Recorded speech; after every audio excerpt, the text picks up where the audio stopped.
Assalamualaikum warahmatullahi wabarakatuh. Alhamdulillahirabbil alamin. Bersyukur kepada Allah yang telah menciptakan alam semesta ini. Bersyukur yang sesungguhnya. Bersyukur yang sebenar-benarnya. Bagaimana bersyukur yang sebenar-benarnya itu? Ya, secara utuh, pertama dengan lesannya mengucap Alhamdulillahirabbil alamin. Perbuatannya mengarah kepada sikap tunduknya kepada Allah. Pikirannya senantiasa mengingat Allah. Itu syukur yang sesungguhnya dan sebenar-benarnya. Yang kedua, salam dan sholawat mudah-mudahan senantiasa dicurahkan kepada Rasul Muhammad SAW yang telah menuntun kita dari alam kegelapan menuju alam yang penuh cahaya dan kebenaran agama, dari jahiliyah menuju kehidupan yang modern, yang agamis, dari kehidupan yang tidak tertata menjadi kehidupan yang tertib, dan kehidupan yang senantiasa berada di atas rel agama. Kaum muslimin yang berbahagia dan dimuliakan Allah Subhanahu wa taala, suatu ketika Nabi Isa ditanya oleh teman-temannya, oleh pengikut beliau, apa bedanya antara manusia yang satu dengan manusia yang lain? Tanya mereka. Nabi Isa kemudian tidak menjawab. Beliau hanya mengambil 2 genggam debu, kemudian ditunjukkan kepada teman-temannya, coba lihat ini. Apa bedanya antara debu yang satu dengan debu yang lain ini? Tanya Nabi Isa. Mereka menjawab, tidak ada, sama-sama debu, sama-sama tanah, tidak ada bedanya, kata mereka. Inilah gambaran asal muasal manusia, kata Nabi Isa. Manusia berasal dari saripati tanah yang antara satu dengan yang lain tidak ada bedanya. Yang membedakan manusia satu dengan yang lain hanya takwanya kepada Allah. Dan merekalah yang mulia di mata Allah. Kalau asal muasal kemudian jasadnya sama antara manusia yang satu dengan yang lain, yang membedakan adalah ketakwaannya kepada Allah Subhanahu wa taala. Dan Allah menegaskan orang yang bertakwa itu dimuliakan, ini yang membedakan dengan yang lain yang tidak bertakwa. Inna akramakum indallahi atqakum. Sesungguhnya orang yang mulia di antara kalian semua adalah mereka yang bertakwa kepada Allah. Maka marilah kita berupaya menjadi orang yang bertakwa, orang yang sungguh-sungguh dalam menjalankan ajaran agama, karena orang yang bertakwa dia akan merasakan kebahagiaan yang puncak di akhirat besok, kebahagiaan yang hakiki yang tidak pernah dirasakan selama hidup di dunia ini. Kaum muslimin yang berbahagia dan dimuliakan Allah Subhanahu wa taala. Ada beberapa keistimewaan orang bertakwa itu menurut Imam Al-Ghazali. Tetapi mari kita lihat dulu rumusannya menurut Rasul Muhammad sallallahu alaihi wasallam. Al-muttaqi alladzi yattaqillaha wa yattaqi ma'asi. Yang disebut dengan orang bertakwa adalah mereka yang takut kepada Allah dan takut berbuat maksiat.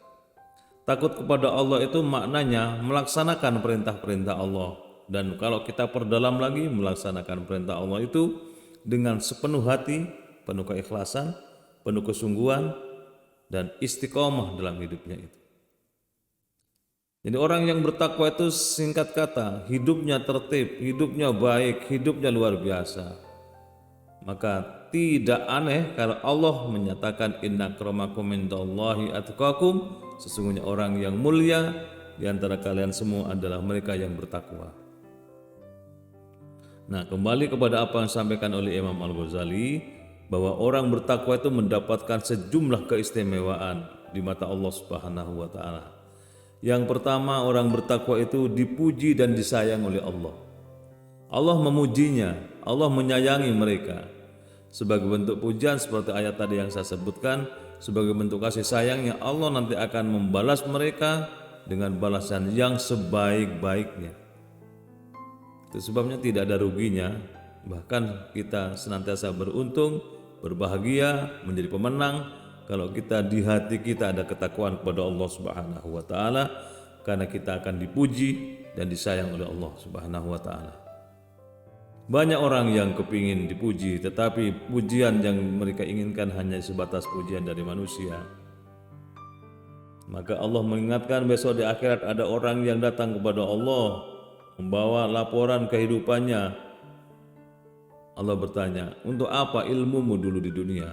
Mereka menjawab, ilmuku, ilmu saya amalkan supaya manusia yang lain mengetahui tentang yang benar dan yang salah. Allah menyatakan, engkau bohong. Engkau lakukan semua itu supaya engkau dikatakan alim. Untuk apa materi atau harta yang kau miliki? Aku dermakan kepada orang lain yang membutuhkan. Allah menyatakan, engkau bohong. Engkau lakukan semua itu supaya engkau dikatakan sebagai dermawan. Untuk apa engkau menggunakan keberanianmu untuk berjihad di jalan Allah? Engkau bohong, kata Allah. Engkau lakukan semua itu supaya orang menilai engkau sebagai pemberani. Jadi hakikatnya Allah tidak serta-merta memuji hambanya, menyayang hambanya, kalau niat melakukan kebaikan di tengah hidupnya itu bukan mengarah kepada Allah. Ini yang pertama. Jadi orang, kata Imam Al-Ghazali, orang yang bertakwa itu mendapat pujian dan disayang oleh Allah Subhanahu wa taala. Yang kedua, selamat dari bahaya dan ancaman musuhnya. Apa setiap orang punya bahaya ancaman musuh? Pastilah.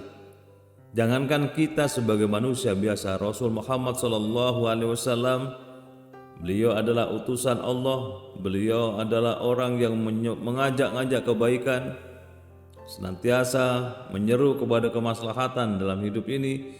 Itu pun masih banyak musuhnya sampai Rasul kemudian hijrah dari Mekah ke Madinah. Dan Rasul dikejar-kejar oleh orang-orang kafir, akan diperlakukan secara kasar, bahkan di dalam perang Uhud Rasul giginya rompal, kemudian berdarah-darah. Jadi Rasul pun masih punya orang yang tidak menyukainya, ada musuh. Apalagi dengan kita. Maka kalau kita ingin selamat dari gangguan orang yang memusuhi kita, bertakwalah kepada Allah Subhanahu wa taala. Allah menyelamatkan kita dari gangguan musuh itu. Yang ketiga, orang bertakwa mendapatkan pertolongan dari Allah Subhanahu wa taala dalam hidupnya. Kita ini senantiasa butuh kepada Allah dalam segala hal. Membangun rumah tangga butuh pertolongan Allah. Menyekolahkan dan mendidik anak sendiri membutuhkan pertolongan Allah. Membangun kehidupan yang harmonis di tengah masyarakat butuh pertolongan Allah. Semua kehidupan itu tidak ada satupun yang tidak membutuhkan pertolongan Allah dan hadirnya Allah. Maka bertakwalah kepada Allah supaya Allah menolong kepada hambanya, menolong kepada kita dari berbagai kesulitan hidup itu. Allah menolong kepada kita. Maka berikutnya Allah bebaskan kita dari kesulitan hidup. Kadang-kadang kita ini dihantui oleh bayangan-bayangan gelap masa depan, bahwa masa depan kita akan mengalami hal-hal yang seperti ini, kesulitan, gangguan, macam-macam.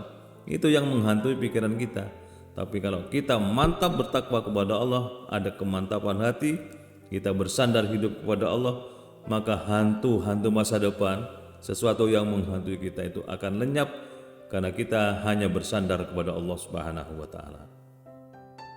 Saudara-saudara, mari kita coba dalam hidup kita ini. Kita menjadi pribadi yang takwa Allah, maka hal-hal yang negatif, hal-hal yang menghantui kita akan lenyap dari hidup kita.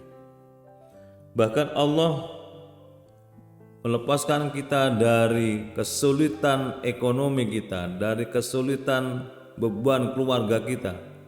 Allah akan berikan rezeki dari sumber yang kita tidak tahu sebelumnya. Tiba-tiba datang rezeki itu. Ketika kita butuh sesuatu, Allah kirimkan kepada kita.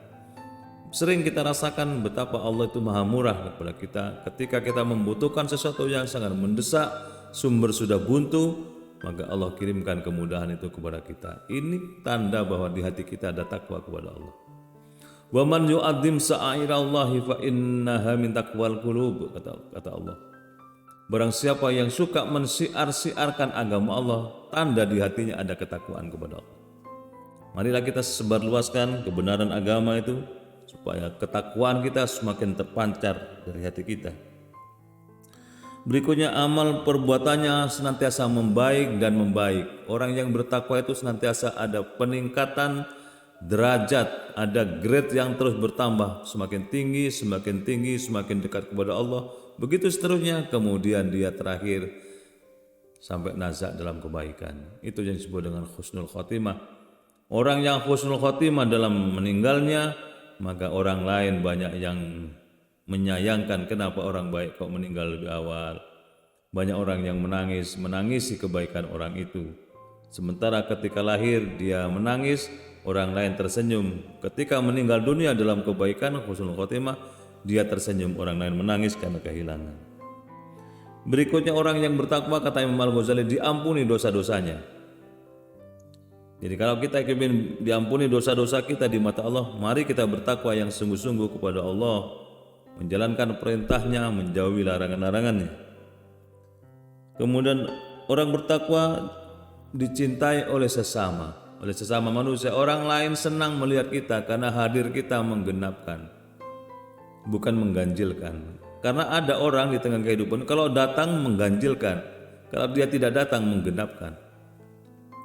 Artinya kalau dia datang mengganjilkan itu suasana menjadi tidak nyaman. Dia suka mengganggu forum, ide-idenya kadang-kadang nyerekal temannya, pikiran-pikirannya suka nakal dan seterusnya, sehingga mengganjilkan suasana. Kalau enggak datang menggenapkan, aman suasana kalau dia tidak datang. Maka orang bertakwa itu kalau datang menggenapkan, kalau enggak datang mengganjilkan. Kalau datang orang lain senang, enggak datang ditunggunya. Kalau datang ada saja hal yang positif yang mencerahkan. Kalau tidak datang orang lain membutuhkan kehadirannya. Begitu seterusnya. Dan berikutnya, orang yang bertakwa amalnya pasti diterima oleh Allah Subhanahu wa taala. Karena di hatinya lurus menuju kepada Allah. Hatinya senantiasa terbimbing menuju kepada keridhaan Allah Subhanahu wa taala. Dan berikutnya, menurut Imam Al-Ghazali, orang bertakwa derajatnya dimuliakan oleh Allah. Dimuliakan dan dimuliakan karena perilakunya baik, pikirannya baik, ucapannya baik, maka dia dimuliakan terus-menerus. Semakin hari semakin tua, semakin hari semakin bertambah kewibawaannya. Semakin tambah umur semakin karismatik dia karena senantiasa mengalami peningkatan-peningkatan. Derajatnya dimuliakan. Dan berikutnya, orang yang bertakwa kepada Allah, dia ditempatkan di surga Allah dan dijauhkan dari neraka Allah Subhanahu wa taala. Jadi intinya, saudara-saudara sekalian, kalau kita ingin hidup kita dijauhkan dari kesulitan-kesulitan, sekali lagi, kalau kita ingin dijauhkan dari kesulitan hidup, salah satu di antara syarat yang harus kita lakukan adalah bertakwalah kepada Allah. Tingkatkan kualitas takwa kepada Allah Subhanahu wa taala dengan berbagai cara. Antara lain yang bisa dilakukan untuk menuju takwa, pertama melalui sholat yang khusyuk. Orang yang sholatnya khusyuk, insya Allah ketakwanya akan terpupuk dengan baik, berkembang dengan baik.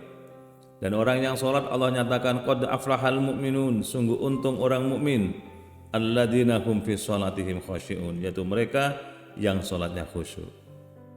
Kita, diri kita, saya, Bapak Ibu sekalian, apakah sudah khusyuk sholatnya? Mari kita koreksi diri kita masing-masing. Kalau belum khusyuk, kita latih. Khusyuk itu menyangkut pertama ingat kepada Allah. Khusyuk itu tahu makna apa yang kita baca. Dan khusyuk itu menerapkan bacaan-bacaan sholat ke dalam kehidupan sehari-hari. Takwa bisa diraih dengan sholat. Kemudian yang kedua, takwa bisa diraih dengan puasa.